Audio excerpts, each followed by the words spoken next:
Welcome to the Christian Indie Writers Podcast, where we inform, encourage, and support Christian indie writers on their journey toward publication.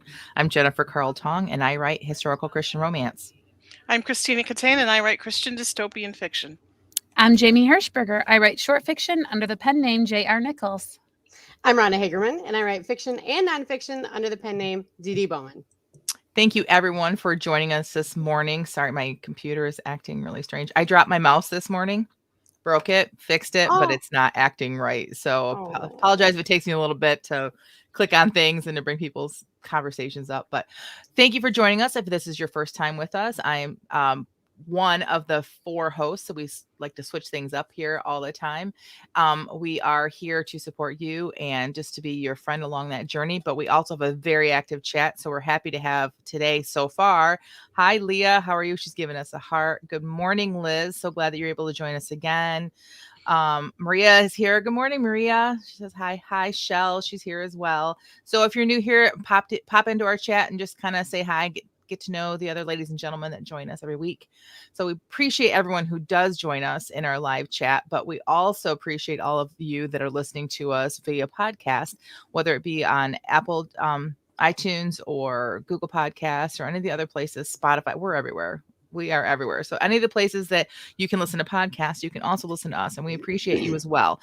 So whether you are live with us or you are listening later, we would really appreciate if you would help spread the word by liking, subscribing, and sharing all that we're doing here, and leave a comment below. So, all right, this is our one of our favorite parts of the podcast, where we start each episode with a segment that we call our What's Up. It's a moment for us to be able to share what is new or exciting or whatever, just kind of checking in with what's been going on with us in the last week. So, Jamie, I'm going to start with you. What's up? Okay, well, I have been really appreciating paralleling the thoughts of the Stoics with Bible scripture. And so I'd like to continue in that for my What's Up. Today, I have a quote from Marcus Aurelius. He said, "You have power over your mind, not outside events. Realize this, and you will find strength." And it was interesting because, excuse me, I spent a lot of time looking for a Bible verse that I wanted to use to parallel.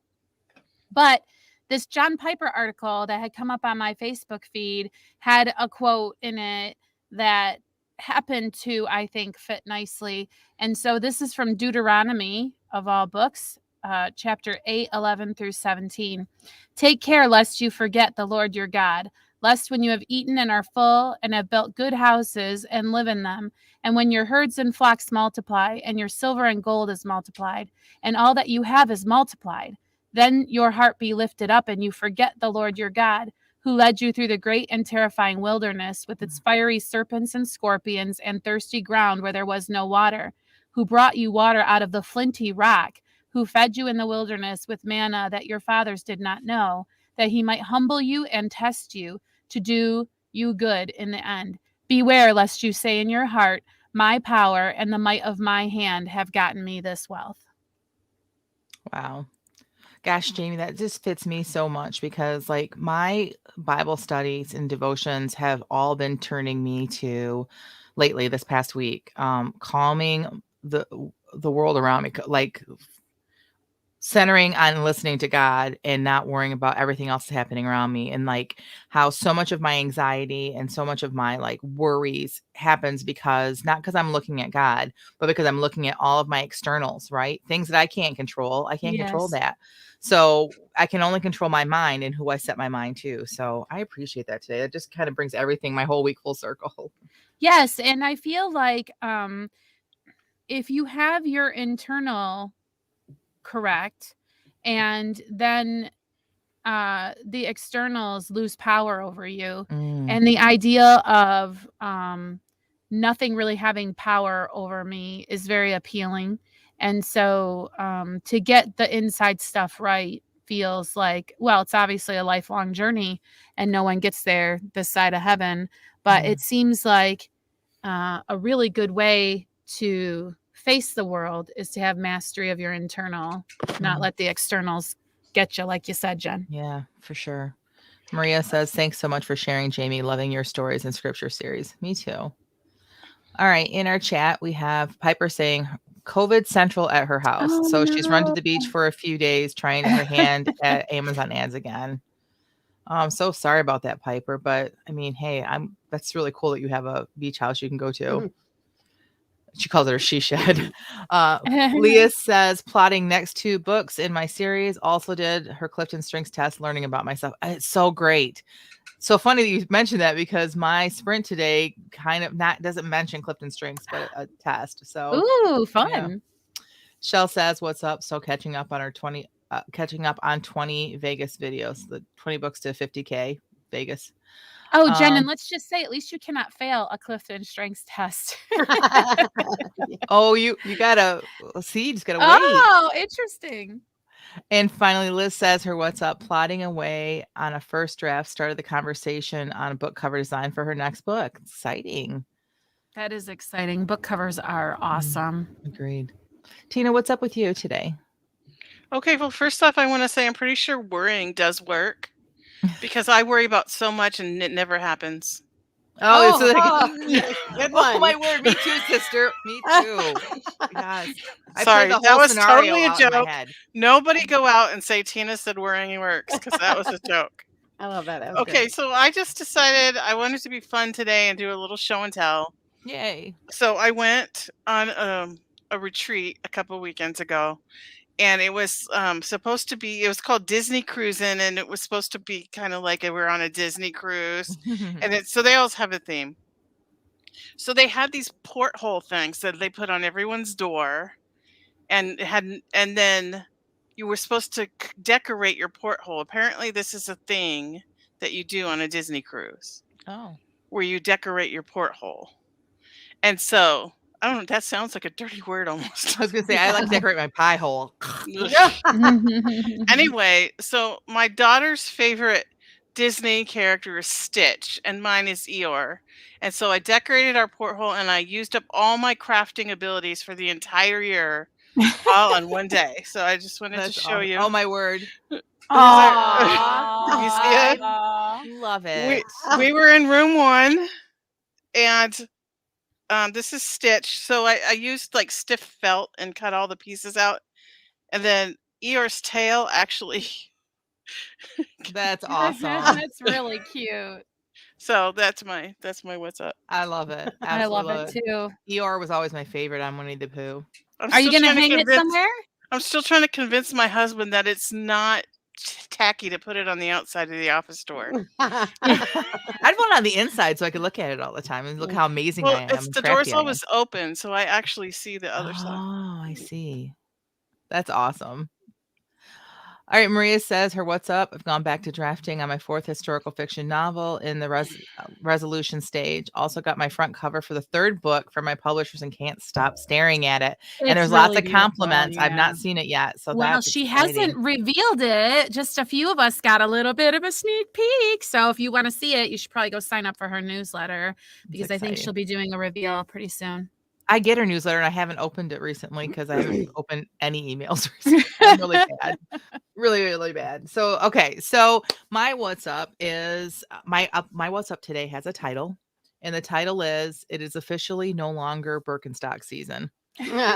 So for those of you who know me or have been even listening to this for a hot minute, I wear Birkenstocks like all the time. Like I have memories that were popping up recently on Facebook about me shoveling our driveway in my Birkenstocks. You probably should tell people what that is. Oh, they're sandals. Yes. Oh, okay. So Birkenstock sandals that are they have a cork board or cork footbed, and because like I started wearing them in college and I had back problems in college, and like I swear to you, this is why I don't have severe back problems now, is because of these sandals, because it supports my arch properly, and I wear them all the time.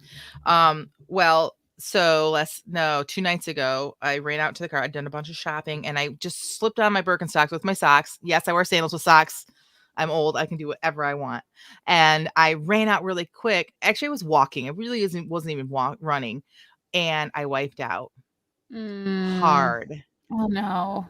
I did not hit my head, praise Jesus, but I am in a lot of pain. I Oh no. almost called off and said, guys, I can't do the podcast, but I called off with a bad headache a couple weeks ago. So I'm like, I can't do it again. So I'm sitting here in my office with my heating pad. When we were writing, I almost gave up my writing piece because I couldn't sit any longer. I didn't have the heating pad then. I'm in misery. So I could really use your prayers. And I know it's my own stupid fault. Like there's not enough traction in Birkenstocks to be wearing it in the snow when there's ice underneath it on the driveway. Like it's just, we are full on Michigan right now. And so that's my what's up is I'm in a lot of pain. Well, that explains why when I said, how are you? It took you a really long time to figure out how to answer because it seems like you didn't really want to say. I wanted to say, oh, Jamie, I'm in so much pain right now. But like I was saving it for my what's up because it is a ridiculous story. Like who else in your life do you know that has injured themselves wiping out and has to using muscle relaxers right now? I'm not using them now because I want to be clear on air, but has to use muscle relaxers because they were Birkenstocks in the snow. Like it is the dumbest. Who else I feel like I know who would do that is Marnie. Your character from your writing. Oh. Yeah, it seems like something she would do. Maybe. Anyway, just saying. Piper says, Jen, did you damage your coccyx? I broke mine a few years ago. Horrible pain. I don't know. I don't know where the coccyx is. You would know if you did. It's your tailbone. Oh, my tailbone. Weird thing is my tailbone was hurting before I fell. And I was like, why is my tailbone hurting? What in the world is going on? Like it was hurting for days before. So yeah, I don't know. I probably should go to the doctor, but other thing is my doctor, I had this great doctor. I loved him. It was new to me. And then all of a sudden he decided, I shouldn't say all of a sudden, it took like 6 months or more for them to do this, but he switched over to this new system where I no longer can go to him unless I join this like MVP thing. And it's like a financial commitment. And I'm like, I don't know. I don't right now currently don't have a doctor. Just to add to the, whole mess that is Jen's life, right? So yeah, well. Okay, Jason's what's up? Working on book 1. Also plotted some of the next book that is set in stone because of book 1. Oh, good. I was able to do the prompt for today. Yay! And wrote 500 words, but forgot to use the prompt. That's okay. Okay. That's okay. You're right in good company. Right, exactly. Yeah. Leah, yes, chiropractor. I know. I do have a chiropractor, and I need to make an appointment. But again, it's Christmas, and I have a bunch of stuff going on, and yeah. Anyways, all right. So, last but not least, Rhonda, what's up with you? Well, I start a lot of projects, and with a lot of enthusiasm. But this year, I did not finish a single one. I think I might have gotten one project done. So this week I've been working on listing my priorities and making sure, because we're talking about business plans and I want to know, revise mine for the new year. And so I've been going through and determining which projects I really, the priority level of them and which ones I really don't need to do. And I feel like I've really accomplished something this week. Awesome. So, yeah. That is so cool.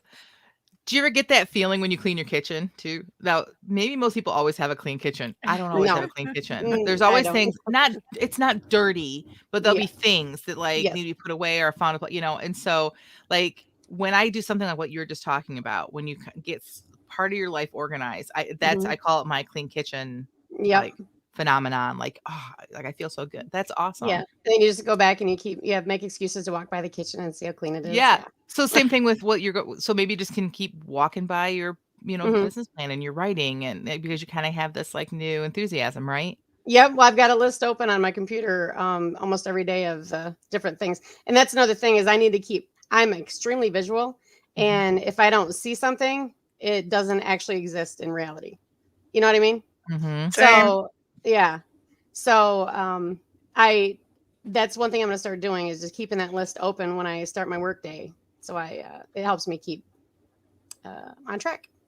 On the subject of kitchens, I recently hired my daughter to deep clean and reorganize my kitchen. And literally, I want to just leave the cabinet doors open all the time. Aw. Because it's so pretty on the inside. Uh-huh. That's incredible. That's awesome. All right. Well, speaking of all this fun organizing and having your act together, today's topic is specifically our author business plan year in review. If you all remember, earlier this year, we spent a couple of episodes, I think 3 in total, discussing and planning out and doing author business plans. Now, Rhonda, I'm going to throw you under the bus because you were the one that brought this idea to us in the beginning. So why do you think it's important to have an author business plan? Well, if you don't have a map, you don't know where you're going, and you won't know when you've gotten there, basically. That was the main thing for me, is I never knew, well, how do I know if I'm going to be a success? Well, that is how, because I started writing a business plan years ago, just a general outline of what I wanted for my year or whatever time frame it was. And that helped me understand what my motivations really were and what really felt like a win to me. Okay. All right. So we would like to spend some time today, the 4 of us being accountable. Like we've talked about it.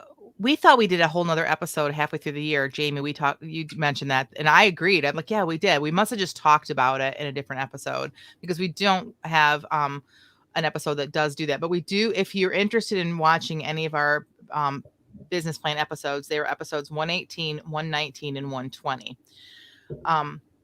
But we have not revisited it. So today we're going to revisit it. And we're going to go around the table and be accountable. And first of all, let's start with, is there anybody that wants to go first? Let's put it out there like that and see. Oh, this is not bode well, right?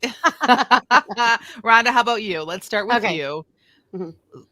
Tell us, what was your plan?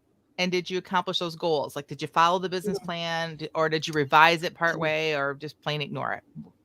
Well, would you like my list of excuses first, or would you like my answer first? However you want to bring it, sister.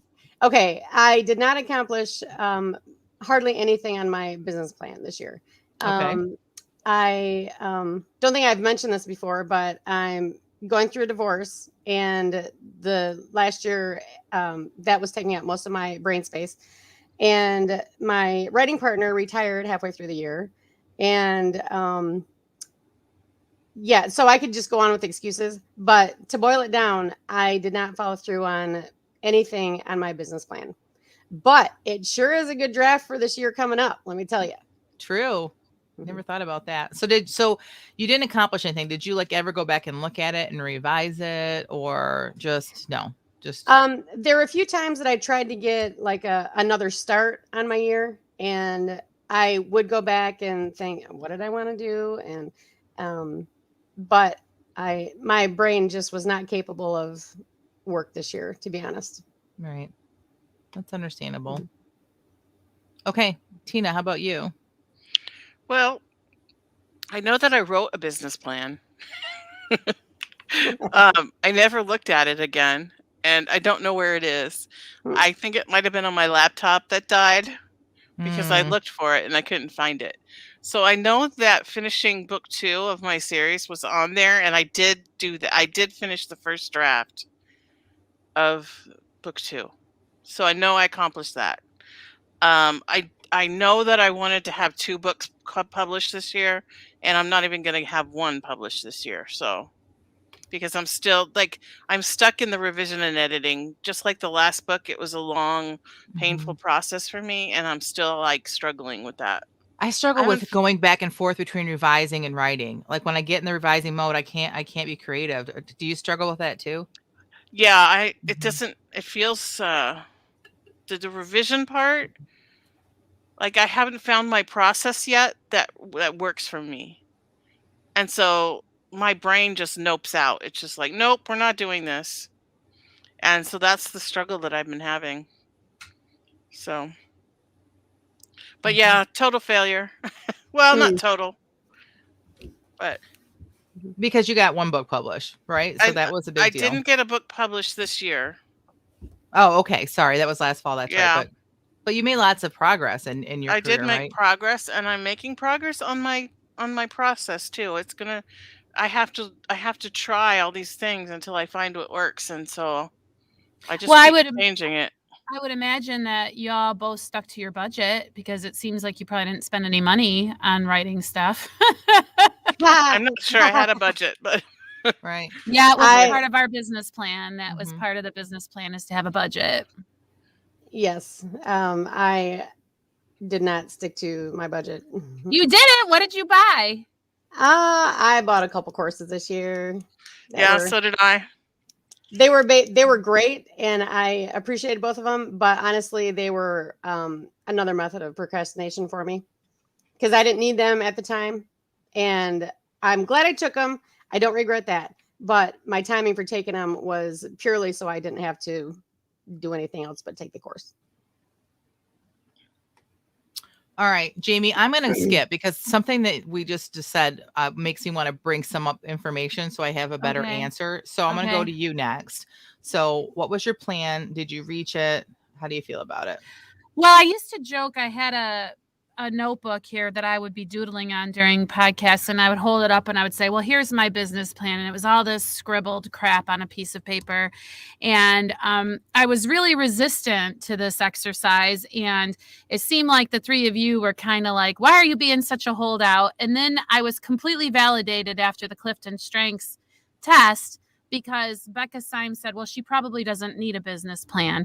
And I don't say that in any kind of like, I don't need a business plan, but the deal is that I have an internal accountability slave taskmaster that kicks my own butt if I don't accomplish something or achieve a goal.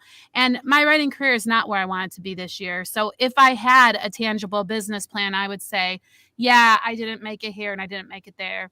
I can tell you that I did stay in budget, which my goal is always to spend as little as possible on this side hustle because I can't afford to spend any money on my writing career. Mm-hmm. And I have not done anything to market my existing work.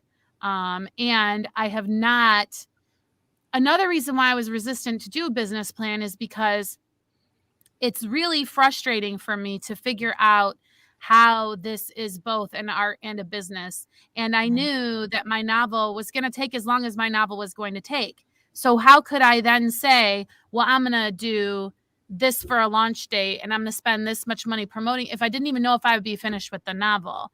Mm-hmm. So it was just really hard for me to like get on board because I guess I knew this day was coming. The strategic restorative in me was looking down the tunnel of time and saying, I'm just going to commit to a bunch of stuff that I know I'm going to fail at. So why would I put on paper commitments that I knew I had no possible way of meeting, right? Because I wasn't even willing to say, I will for sure finish Analog by August 4th, which is when I finished it, because I had already known that I didn't finish it by January 1st. And so I didn't want to have to show up and say, I wrote a business plan and didn't do any of it because I knew I wouldn't. Right. And so that's kind of where I'm at with it. And a lot of the business plan, at least for me, that like is measurable is not so much on the creative side about writing books, even though I put that kind of stuff in there. It was more about like the marketing, because that's really where that you can start tracking the money, right? Yeah, right. But in order to get to that marketing point, for me specifically too, I had to have all of my books done for the series, right? Mm-hmm. So yeah, and it's so individualized for each person. I mean, you know, the point of it when I was kind of like not doing it is like, well, there's 4 of us and there's 4 different ways. And a lot of the things that a business plan is supposed to do for you, like hold you accountable. Well, you know, I at least know internally that I can do butt and seat from 10 to 12. And it's like, well, so Jen, do I write it on a piece of paper so I can say I'm going to have my butt in the seat from 10 to 12? Because for me, you can't hit a target you can't see, but then why set up a target that you know you can't hit? Right. And that was what it felt like for me to try to attempt a business plan when we were trying to put it together. And I would have never been able to articulate it this way at the time because it kind of is like, well, the whole group is doing a business plan, Jamie. Why won't you do yours? You know what I mean? And it's just like, because I know I'm going to have to sit here and say, I didn't do any of this crap that I wrote down. So you really hit your business plan then? Because you ignored it. I didn't. Yeah. I don't know. I was trying to just, I don't know. My life has been a total nightmare. And maybe I just knew. Maybe God knew. I just knew. that I didn't need to have beating up on myself for not meeting some goals to add on top of the horrible, personal stuff that I'm going through right now. Right. You know? I know. So maybe that's what that was all about. I really appreciate you sharing that, Jamie. And I think that that's a really good thing that we need to just stop at for just a minute. Because if you had a business plan and you didn't meet your goals, you shouldn't beat yourself up on it. Whether you're going through a lot of stuff like what Jamie's going through, or just life, like you overplanned maybe, or you didn't know such and such was going to happen this year or that. Like the point of a business plan is maybe to kind of be a roadmap. Correct, Rhonda? But it doesn't mean that if like you get to a road closure that your trip's over. It just means you have to re-navigate. And so that's what I did not do. I did not re-navigate. Like when I would get to a road closure, that was it. Like I part of me like, well, trip's over kind of an attitude. Right. And so I don't know how to myself personally make myself re-navigate in many ways. So if anybody goes back and watches episode 120, Tina had a really great analogy. Tina, did you? Like, I have no clue. What was it, Tina? Tell me what it was. I'm really curious now. Yeah. It was. Do you remember the Target analogy? No. Our business plan is supposed to be like a target. You've got your target, your dartboard on the wall, and even though you may not hit the bullseye every time, somewhere in those concentric rings, you're still meeting goals or portions of goals or something. Yes. So as long as you're aiming and hitting the board somewhere, you're still making progress. Yes. So that is job, great. That was very wise. And even if you miss the board, it just keep getting closer. Right. Right. That's true. Yeah, I'm brilliant. I didn't remember saying that. I'm pretty sure that was somebody else's analogy that I stole. But it's a great analogy though to get into my next is so we were talking about finances and like that, and I looked at my my plan and I'm like, I have no idea if I hit it or not, to be honest. So that's what I was doing really quick. So the business plan, if you go back and watch the episodes, it's more than just this is how much money I'm going to make. But that's really the thing you can track, that and how many books you wrote and like that. And so my plan was, there's a show on here. I can't find it, but my plan was to at least come out with at least 2 books this year. I had this original plan of coming out with a book every other month, which why do I ever think that I can do that? I don't know.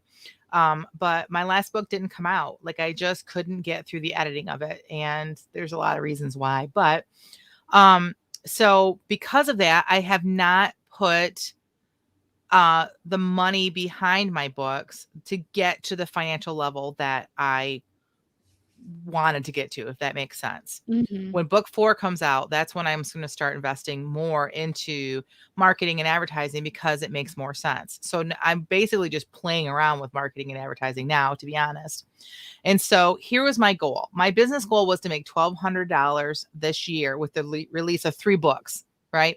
I released 1, not 3, but I didn't know how close I got. So I went back and I looked, and within the past year, I have made over $750. Yay! Congratulations. And I can't wait, Jennifer, book 4. I really, really, really can't wait till the rest of the world can get their hands on it. I know. It's my favorite. I know. I'm excited. It's got to get through Christmas, I think. And I was worried that I was going to have to wait a whole nother year, but we're going to talk about Christmas stuff next week. But, so 753 is nothing to sneeze at with 1 book. So if you did the math, if I got 3 books out this year, then I could possibly times that by 3, and I could have made almost double my original goal. So to me, that's a win, especially when, again, guys, now I can't live off that, obviously. And that's not, some people are like, oh, I make that in a week. Maybe that's great. And I'm really happy for you, but I'm not putting the time, money, or effort into any sort of marketing.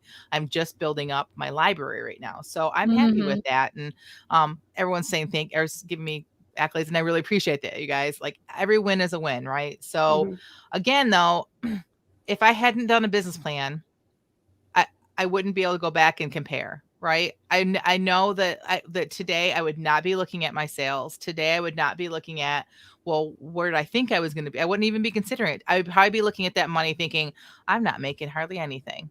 Look, what a waste. That's what I've been doing because I didn't have a plan. Excuse me. Piper says, Jen, you didn't hit your goals, but you did so much more than before.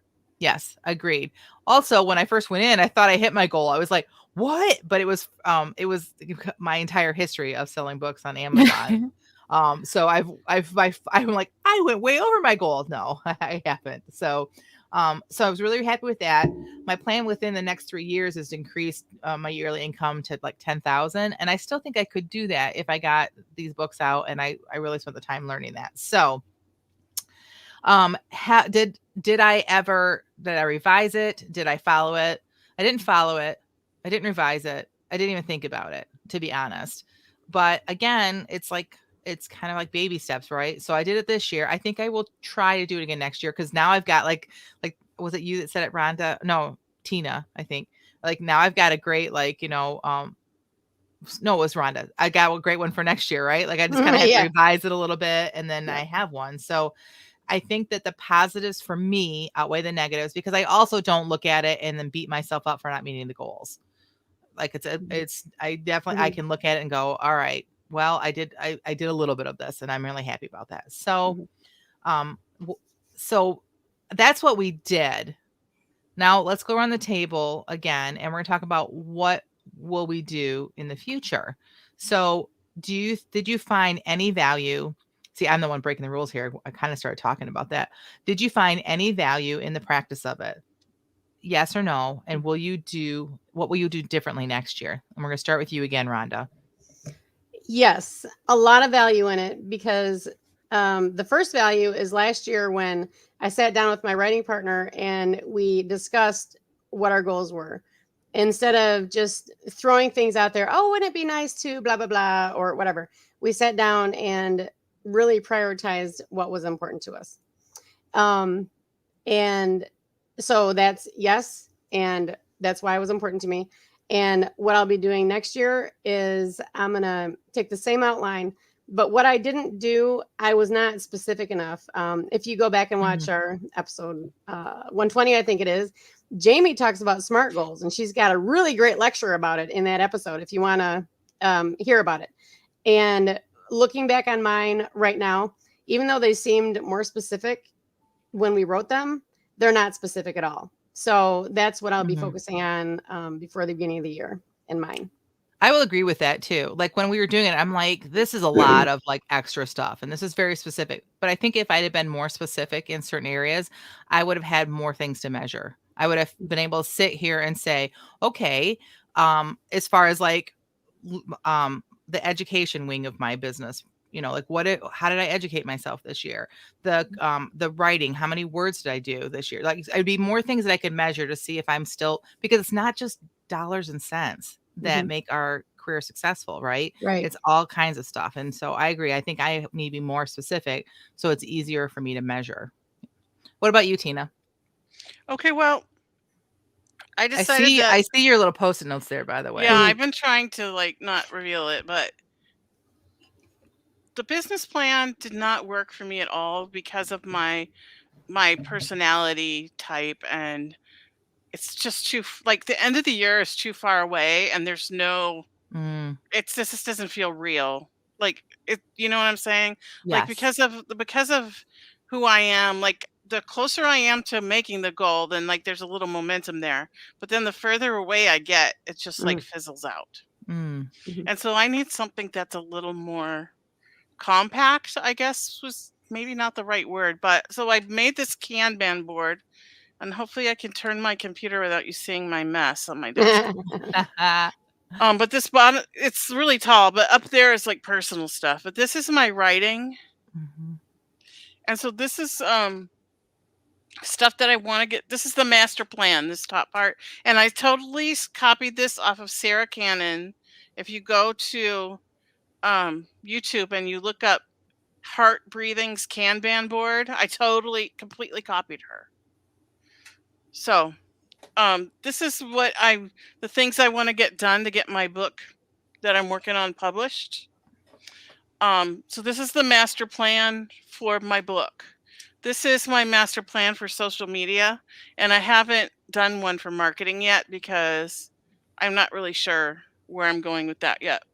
And so this is the stuff I'm doing this week. So I just moved the sticky notes down. When I get Oh, done with this and I finish it, I'll put it down here in the you did it I love section this. so that it's always right there, like out of sight, out of mind for me. That's pretty Mhm. much it's right here in my face. I can't forget what I'm working on. I can't forget, oh, I'm supposed to post in my VIP readers group a picture on Tuesday, every Mhm, Tuesday. So I can't forget to do that because it's right here. It's like mhm. I can look at this every morning and see, like, this is where I'm going. This is what I'm doing now, and this is what I accomplished. I love So that. that's my plan. It's not like a yearly business plan, but I think that this is going to work for me better just based on what I know. And I feel like making a business plan last year was beneficial for me because it helped me to realize that it doesn't work for me. And even if it did work for you, I think what you're doing there is a great daily, like, visual thing of the Mhm. business plan. I love it. Yeah. I'm gonna Thank- copy that. I'm totally stealing that from you, just so you know. Well, I stole it from Sarah Cannon, so like I copied her to almost like identically. So All right. Awesome. All right, Jamie, I think we already know the answer to this, but did you find it beneficial, and what will you do different next year? Well, I still believe entirely in the concept of a business plan. I think that for most people, they have a hard time just prioritizing, Mhm, and I think that actually sitting down and saying to myself, "This year I'm going to make my writing career a priority," is super important, and that's why you even think about, I mean, if you want to call it a business plan or you just want to talk about a session like Rhonda brainstorming for the year and where you want to mhm. go, and then figuring out a way to execute. Because I don't think there's any wisdom in just having an open pocket for whatever writing triviality comes across. I'm just going to buy that because I think that'll help my writing career. If you don't have the business plan to refer to say, Yeah, yes, this will help my writing career, then why are you justifying that purchase? You see what I'm right. saying? So Yes. Mhm. I totally am on board with the concept and believe in it. The problem is, I personally don't have enough answers to fill out a business plan. I don't know Mhm. what is going to happen to me from one day Mhm. to the next. Right. So I can't commit myself in the way that I would if other pieces of my life were kind of in a place where I can move forward. Because Mm, unlike last year, now I have a finished novel, and the question becomes, how am I going to market it? How much am I going to spend? All kinds of Mhm. things that I could do. So, mhm. I mean, maybe for this year, it will be take me all year to put together the business plan for when I'm ready to actually have a writing business. Right. Because if you're just writing as a hobby, it does not matter. Don't Mhm. have a business plan because we talked about this before. The purpose of a business plan is to make sure that your business is operating at a profit and not a loss. I mean, it's not the 100% only reason, but Right. you do a business plan to make sure you're being a smart business person. It's really not about anything else but like the business side of your writing career. And it Mhm. only makes sense that any company would have a business plan. I just feel like I I physically would not have answers to what Mhm. deadline would I like to reach, and when would I like to have this or that done Mhm. by. So Right. I think all of next year will be me sorting out what I want from this writing career and being able to implement some things for the following year.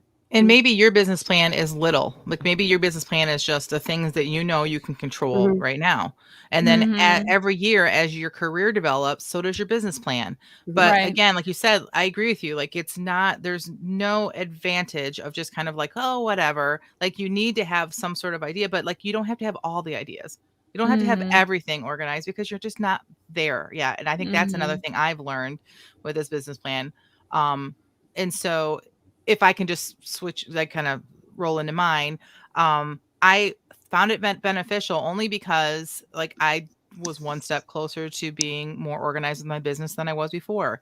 But and I know kind of what I need next year to be able to for myself personally to be able to measure if I feel like I am moving forward in my career. Being successful in my career, I think, is a terrible thing to like think about for your business plan, because every year that bar just keeps getting set higher and higher and higher, like in a different spot. Like my first year of writing, finishing my first book, that was success. Like just finished, but then look at me this year, just finishing a book and getting it published, that wasn't success, right? Because I keep moving that bar, like, and it was success, but it really was. That's really a big deal. But that's what I'm saying is like, but I made this business plan and it was so huge, and I don't feel like I made, so success is a terrible thing to try to measure, especially with a business plan. I just want to be able to measure if I'm kind of going in the right direction, and knowing that I'm not going to hit my entire business plan. I'm not, and being okay with that. And so there's some really good chat going on in our chat. I know we're going to need to move forward because we're like, this conversation did really good. But Maria says, for me, I can't remember if I actually wrote it with a business plan or not, but I'm happy with progress I've made with writing book 3 of Publishers, book 4 almost drafted. Yay. She said, plus trying to be more strategic with my marketing, especially expanding my newsletter stuff. After a transformational chat with Piper, been able to do swaps promos. That's awesome. Yes. And then Piper says, Becca Syme has said that some people cannot use a planner, but the act of writing down their plan is helpful, even if they don't use the planner the way it was intended. Same for this, I think. Agreed. Even though the business plan we're not using it the way it was quote unquote intended, it has made a difference and has made us look at things that maybe we wouldn't have looked at before. Agreed. So I forgot to say too that this is like a 90-day thing. So every 90 days, I'll figure out where I'm going next. Oh, that's really totally cool. Forgot to say that. And that's Sarah Cannon's thing. She calls it Q90, and you can she has printables you can buy and stuff. So exciting. All right. Anyone else have anything they want to say about business plans before we head on out of here? I would just like to say that I'm really proud of you ladies, all 4 of us, because if you look back where we were this time last year, we have all moved forward in our careers in some gigantic ways, whether you can acknowledge or not. We all have finished a novel. One of us has finished a novel. One of us has moved forward in their education and in editing. Another person has like got on novella. You guys are killing it. And I just really appreciate that you're part of my lives in this process. And we also had a business plan for the podcast that we didn't even have a chance to talk about. Oh, yeah. I had a few things to say about that, but that can be another time. Oh, ouch. All right. Let's talk about that at the beginning of the year when we talk about if we should do another plan. Yeah, we'll start that at the beginning of the year. So, because we have to move on to our favorite part of the episode, which is our feeding of the backs. This is our time to give feedback to each other. If you're new to our podcast, every week we come out and publish a prompt about an hour or so before we go live. So that gives you an opportunity to join us in writing. Set a timer for 15 minutes and write without any distractions using that prompt. This week's prompt was in quotes, which means you have to use it exactly as written. But, we're not the boss of you. So if it just gets you writing, we're happy with that as well. This week, or let me just go with, how about you, Tina? Tell us what the prompt was and share your writing with us. Okay. The prompt was, I can't believe I failed. And so I hope that this isn't too confusing. It's probably easier to read it than to hear me reading it, because the title is A Conversation with Myself. So here goes. I have no ideas. I'm fresh out. My head is pounding. My sinuses are so dried out. I got a nosebleed this morning. And no matter how many socks I put on, I can't get warm. It's not even that cold out. I know, and yet I sit here with a wool sweater on, wool socks, an electric blanket, and a space heater, and I still can't get warm. It could be a sign of the second coming. I'm pretty sure Alaskan girls will be cold after 53 years of being hot all the time isn't in the scriptures. Well, it should be. You need to get it together. Focus. Get something done instead of huddling under this blanket. Maybe if you move around, it'll warm you up. I tried that. It didn't help. Well, do something else. Get your mind off it. Do one of your courses. I can't focus. I can't concentrate when I'm freezing. I signed up for that one course I was so excited about. I got so far behind, the thing ended, and I was only halfway through it. I can't believe I failed. It's another sign. Again, not in the scriptures. Whatever, go away. How exactly does that work? Oh, fine, just shut up then. I'll shut up as soon as you stop thinking so much. All right, let's just watch TikTok videos. Then I can stop thinking and you can shut up. Good plan. I know, right? I always have the best ideas. I didn't find that confusing at all. I thought that was very Well, clever, I and I really enjoyed tried it. to pause between the sentences so you would know that it was like the other self. Right. Your first couple of lines, I thought we were going to get a Dr. Seuss style story because you're like, my feet are cold, my nose is running, and then like something kind of rhymed there. And I was like, ooh. Totally not It was intentional. fun. Totally fun. Yeah, that was a lot of fun. I had no idea what to write. That's what I know. that's where that came from. Yep. Me too. I kind of froze when we started writing. I was just like, lots of accolades though. Shell says, so great, Tina. Piper says, LOL, Tina, love it. Yeah, I loved it too. Very, very creative, and it was interesting. It was like easy to listen to it. So yes. well done. And relatable. Yep. Okay. What about you, Jamie? Why don't you share with us next? Okay. First of all, I forgot to click go live until I was like halfway through this writing sprint. But if you go to our YouTube channel, Christian Indie Writers, you can watch me write most of my sprints live when I remember to click the go live button. And you can watch me write like the last half of this live. Sorry, everyone. But anyway, here goes. I can't believe I failed. It was the worst epitaph Edith had ever seen on a tombstone, and she'd been doing rubbings for more than half her life. What do you think it means? Geoffrey asked, munching his way around the Granny Smith apple he'd insisted on bringing along. Edith scowled at him, her mouth reflexively salivating, the way she'd realized it would when she'd endeavored to coax him out of bringing it along. She'd never enjoyed Granny Smith apples outside of pie or cobbler, and the mere thought of eating one always gave her the same Pavlovian response. What? Geoffrey asked, looking at her wide-eyed as if he had no idea what her scowl might be about. Never mind, Edith said, somehow managing not to slobber all over her rubbings. Let's head back. She wouldn't have called the day so early. There was still a good amount of daylight in which to work. But she knew the work of rubbing was too quiet to overcome the snapping and slurping that would be happening over her shoulder, and figured she'd rather drown out the sounds with the hustle and bustle of gathering her belongings and crunching her way across the gravel path to the truck. As her hands mechanically gathered everything together, her mind wandered back to the epitaph. I can't believe I failed. What a terrible attitude to take with you into eternity, Edith thought. The attitude that you failed? And failed at what? At life? She considered the name on the tombstone. Jamie Alvarez. No gender revealed. No possibility to consider the typical things that were particular to each of the sexes when it came to measuring the worth or value of a human life. Can I help you? The gruff voice startled Edith enough that she almost lost her grip on her rubbings and caused Geoffrey to mutter, "Oh, golly," around a mouthful of chewed apple. No, I mean, sorry if we've disturbed you in some way. Edith plastered on her customer service smile. We've gotten permission from Ruth Ann to visit. We're amateur historians. Edith righted herself and squared her shoulders as she said amateur historians, working hard to own the title as much as to convince the approaching man that she was entitled to it.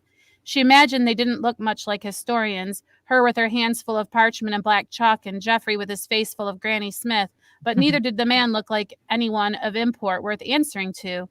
Edith eyed his long white beard, his fisherman's hat, and his grubby clothes dubiously. Is there something we can do for you? The man pulled on his beard. No, it's just that I see you're hanging around the grave of my late great ancestor, and I've come over to see if maybe there's some help I can give you, filling in the blanks of the family lore, if you will. Edith must have telegraphed her astonishment at the coincidental interaction because the man laughed. I live right next door. Jepson Alvarez at your service. He gave a little bow, and it was Edith's turn to laugh, a bit too heartily, she thought.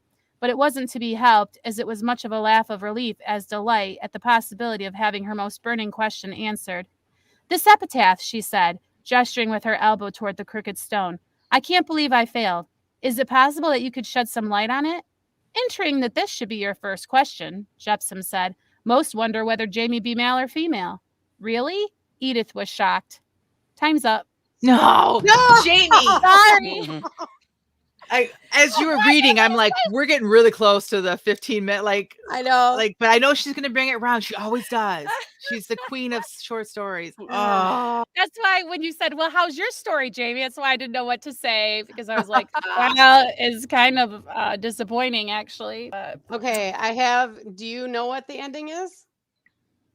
I mean, no. Okay, let me tell you what it is.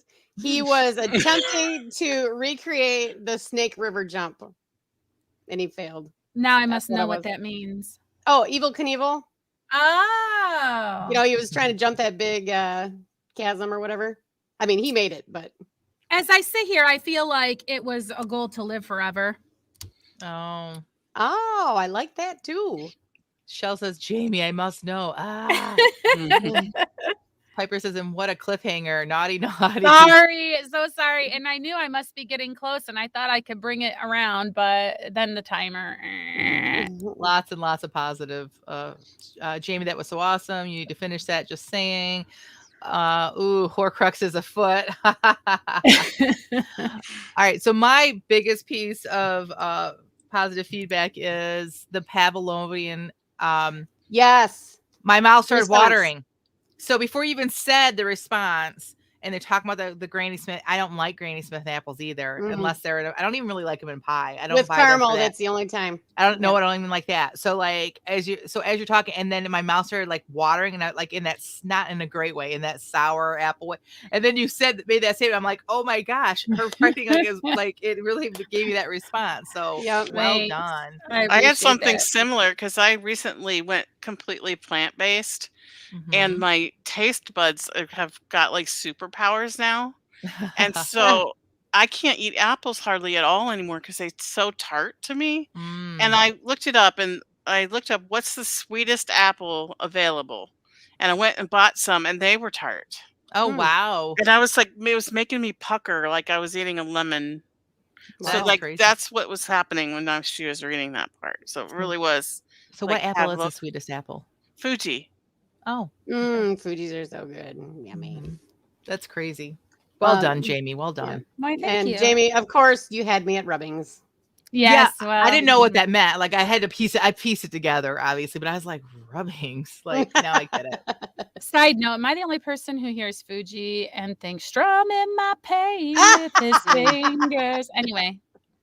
Different spelling. Yes, you are. Yes, it is a different spelling. Okay. What's all right, next? I'm gonna go next. So, okay. I can't believe I failed. Failure is good for the soul, Louise said. It produces perseverance. Marnie refrained from informing her friend that tested faith produced perseverance, knowing that neither she nor Louise were in the mood for a lesson from the book of James. You didn't fail, Jeannie interrupted. You just didn't get the results you were expecting. Marnie held up her phone, flashing the screen at her coworkers. Teacher, nurse, artist, that's what it says. Nowhere in this personality test does it say I'm destined to be a business executive. How am I supposed to advance in this company now? Do you think that's why Mr. Boss made us take this stupid test? Louise asked excitedly as she began tapping away at her phone. Marnie tried not to frown. Of course, Louise would be excited for that possibility. She received a very high business and corporate scores. If finding future stars within the ranks was truly Mr. Boss's intent when giving their test, Louise was surely now on his radar. Well, so was Marnie, but for different reasons that made her blush. I don't know what the big idea is anyway. These tests aren't much more than a game, really. If you know how you want the results to turn out, you just have to answer the questions knowing that. She turned to Marnie. Maybe they would let you take it again. It wouldn't make a difference, Marnie muttered. She knew she would answer all the questions the same. She was a rule follower, not a rule breaker. Answering questions disgenuinely, I think that's not a word, would be breaking the rules in her mind, and she just couldn't do that. Besides, she mused, there was no way that she would be allowed to retake the test, because deep down inside, she knew that the test wasn't given to advance future hopefuls. It was given to trim the workforce of those who didn't belong in the company. Namely, Mr. Boss gave the test so that he could fire Marnie, and no amount of retakes would stop him from doing so. He's a bad guy. You should just not even edit these and put them on Vella. People would be hooked. Really? I think you so. should, yeah. I've not even looked over at Bella. I'm just like. Yeah, me either. That's just one more thing I won't get done. Right. But yeah, probably the Marnie story would be a good Vella. You know what other one would be a good Vella? Remember my older couple, the woman has cancer? Oh, yeah. That'd be another one that I can just keep. I just keep because writing. I mean, like you've got the pieces and you put them over there, and if you get any traction, it might inspire you to create another. You know what I'm saying? Yeah. Interesting. Well, thanks. I mean, maybe I'll do that. Something to think about. Yeah. And disingenuously is a word. What? Disingenuously. Oh, good. It's showing up with lines underneath it, and I didn't stop. You probably just spelled it wrong. Oh, no, I did. I said disgenuinely is what I said. Well, then. Whatever. We'll just say that's a misspelling. Yeah. We're going to call that a word now. If Shakespeare can make up words, so can Jennifer Cardone. But I'm going to spell Jen with a J. Disgenuinely. Oh, yeah, I like that. All right. All right. Rhonda, for some reason, I keep putting you last in things today, but today, again, you're last in sharing your friends. So let us know. Share with us. The best for last. The best for last. Let's hear it. Okay, here's my 193 words. I can't believe I failed, Nettie said, somehow burying her head deeper into her hands. Well, what did you expect? You don't have the right ingredients. Your bowl was too small, and you don't even have my cookbook open, Lucy said. She pulled down one of Nettie's hands to expose an eye.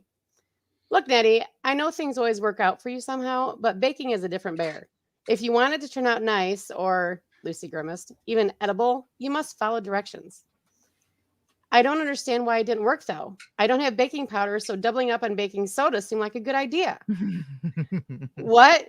Doubled up? Lucy stammered on for a moment while Nettie watched her face in morbid fascination. It was like Lucy was a record player skipping in the middle of your favorite song.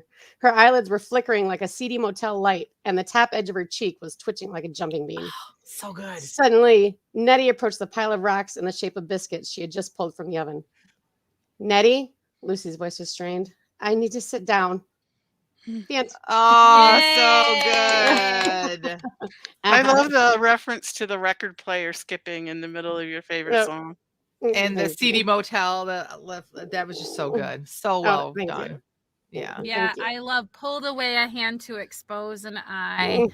Like, you didn't have to say she moved closer. She reached for her hand. Like, very, very good. Just, wow. Thank you. That really said a lot for just a few words. Right, agreed. Piper says, even edible. Oh my goodness, we're on the floor laughing. Like a seedy motel light. Yep, that one's the one that got me. So really, really well done. Awesome descriptions. Thank you very much. Yep. Appreciate that. And Leah says, had to get ready for outing, but enjoyed listening so much. Great stories. Sending more hugs, guys. All right, so she's out of here. Thanks for joining us. All right, so before we get out of here, it's our time of the podcast where we share what's next. So just like we start off each episode with a what's up, we end each episode with a what's next. So I'm going to go with you first, Rhonda, so you're not last. Rhonda, what's next for you? I am continuing to tie up my loose ends and making a lot of progress. I feel good about some projects that I'm ditching and focusing on the ones that I think are going to be the best for my brain and pocketbook. Awesome. What about you, Jamie? What's next for you? Well, I'm going to continue putting effort toward a writing career from 10 to 12 on weekdays. And I'm going to actually have a newsletter out on Monday. Hooray, because Maria Johnson was great enough to share with me her reader magnet link. So there's going to be a free short Christmas story in there, courtesy of Maria Johnson. So go over and sign up for writingshorts.net, writing like with a pen, shorts like not pants.net, and sign up for the newsletter. I'll also have an article in there about gift giving ideas for people who like to write just for fun. So that you can maybe write a little something for that special someone in your life. And you'll also get a free copy of A Knight's Gift, which is a short story I wrote some time ago that gets pretty good reviews. So I think you'll enjoy it. Go over and sign up, writingshorts.net. All right. So my what's next is I'm going to probably go see the chiropractor. Yeah, And wow. I writing and doing anything on the laptop right now is killing me. Like I totally cannot forgot wait. that you totally handle this episode like a champ. I can't even Aw. believe that you're here. Thank you. I appreciate that. But yeah, I cannot wait to stand up right now and move around a little bit. So this next week will be just getting myself healed up. And I mean, with Christmas coming, and I have about 100 kids. So it's always a big organizational kind of a thing for me. So I'm really not focused on writing. I'll be honest. I'm really not looking at my career for the next couple of weeks. So but I probably should open some emails. I'll be honest. I've been very much like not looking over there. So, all right, Tina. Oh, wait, we got something. We only have one. What's next so far? So, Piper says, opening the manuscript every day. Good for you. Good for you. You know what? That should be my thing. I should just open up book 4 every day. Mm-hmm. That should just be my goal. If I just look at it, then get my mindset back into it. So, I love that. What's next, Piper? I'm going to do that too. So, I'm going to open up book 4 for this week. Wow, So good for you. that's how you guys can keep me accountable. Is if you think of it, ask me if I've opened up book 4. Okay. All right, Tina. Your what's next is right all over on the board, all over there. I know, but awesome. I don't know if I'm gonna start it. Like this, I set this up, but I haven't started it yet. Gotcha. There's just so much going on right now. Like I have to go to this thing tomorrow, and then we're having a Christmas dinner at because we have a house church. Mm-hmm. So we're having like everyone over for a Christmas dinner on Sunday, and then like there's just stuff going on because it's Christmas, and I just don't. I don't want to say that I'm going to start it, and then I don't. Right. Plus, this office is. I have to get this table. I have this table over here, and I need to get it out of here, and so that means I have to clean it off. Because we need to use it because we're gonna put it next to our dining table to elongate it so we can fit like all the people that are coming. How exciting, though! What a fun reason you have to clean it off. I just feel like a little overwhelmed with all the stuff that I need to do, and I feel like I want to do like you and just like say I'm gonna worry about my career after Christmas. I think that's okay. Problem is, I've been saying it for weeks now. Kind of. Yeah. All right. November was a total bust for me. Yeah, so. Me too. But I'm okay with it. I'm not gonna beat myself up. Yeah. All right. Shell's what's next is thinking about what I want to work on next year. Yeah. Now that we've had this episode, now my mind is kind of buzzing too about looking at my business plan and kind of getting some new goals. And like, I don't think you need to wait till January for goals, but there's something about January that kind of like kicks me in the seat of the pants for sure. So maybe I'll do some of that this week. Just kind of look at it. I'm going to leave that window open on my laptop. So when I open it up, I see it, right? There's all kinds of peely potato chores that happen this time of year that give you a lot of time where you can just kind of ruminate in your brain. Yes. And if that stuff can be, instead of worrying about things that are out of your control, maybe can get you start to be excited about the potential for writing greatness in the coming year. Because I mean, Jen, you are nipping at the heels of being able to really launch. And I think that honestly, you've kind of been delayed because if you would have had stratospheric success and also had to juggle everything that you were doing this year, I don't think the two. So maybe it's just a timing issue, and maybe God knows what he's doing. He always does. Yeah. With every release of every book I've ever had, I've like always thought it was going to come out before it did, and he had the perfect timing. But like what you're saying, I've already been thinking about. And the thing that makes me nervous is that my life isn't going to change. Like my mom is going to have dementia and it's going to keep getting worse. Alzheimer's, same thing.